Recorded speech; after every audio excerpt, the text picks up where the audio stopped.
Goedenavond, zondag 8 oktober. Welkom bij Omroep Zeeland. Vandaag de dag van de wandelmarathon. Kijk naar deze Zeeland nu.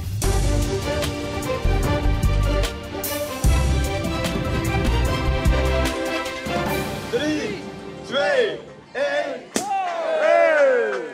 4834 wandelaars begonnen vanmorgen in alle vroegte aan de afsluiten van het kustmarathonweekend, de wandelmarathon. Volgens de organisatie is dat er meer dan ooit tevoren. En ieder liep met een persoonlijke motivatie.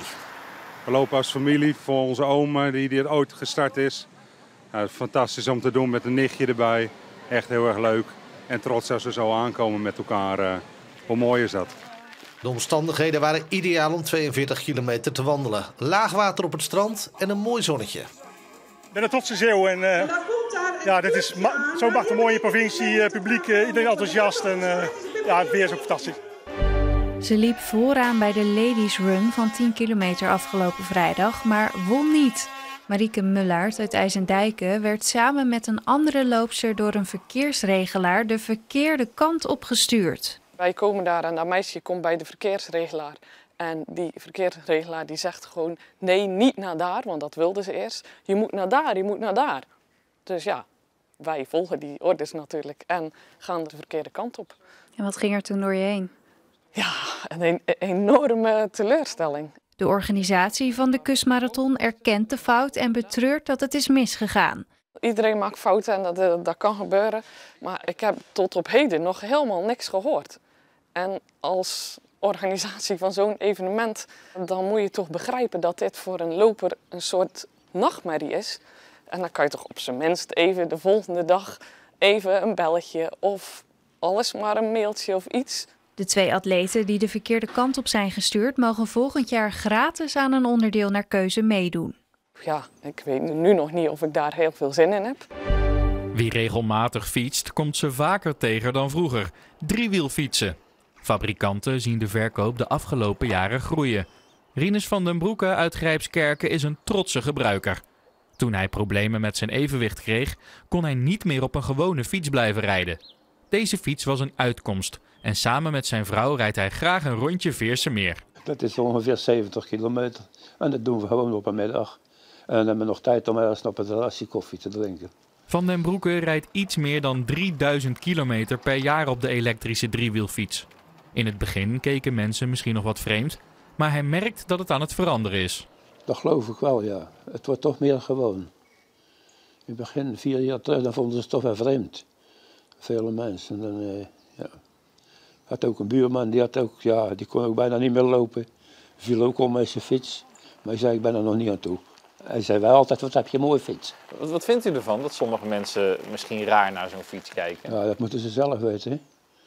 Daar heb ik helemaal geen boodschap aan. Ik ben ermee geholpen en ik heb er heel veel plezier van. Dus op naar de volgende paar duizend kilometer. Oké, daar is die. En vloep, daar gaat hij.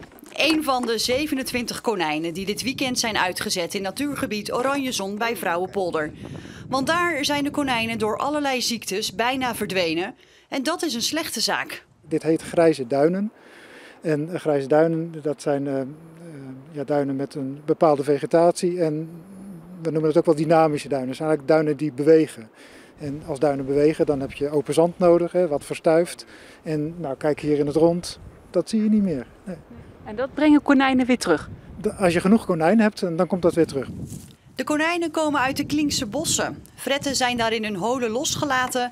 En zo zijn de konijnen bij de uiteinden van die holen gevangen. Het is de bedoeling dat er uiteindelijk weer honderden konijnen gaan leven in natuurgebied Oranjezon. De wind nam vannacht steeds verder af en dan merk je dat we met zachte en vochtige lucht te maken hebben, want vooral in de ochtend ontstonden er mistbanken, maar het is vooral in Zuid-Vlaanderen en Midden-Zeeland met zon te doen. Schouwen en Tolen hadden wat meer bewolking en bij een zwakke veranderlijke wind kwam de temperatuur toch weer vrij makkelijk boven de 20 graden uit. En morgen en overmorgen gaat het op de meeste plaatsen ook lukken.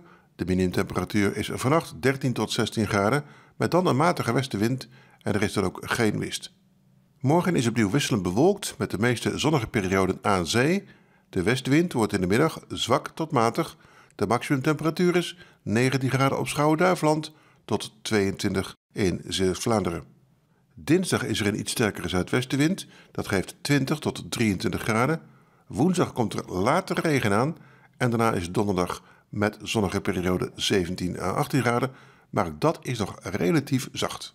En tot zover het korte nieuws en ook het korte weerbericht. Meer op onze site en op onze app, alles daar over het Kustmarathonweekend.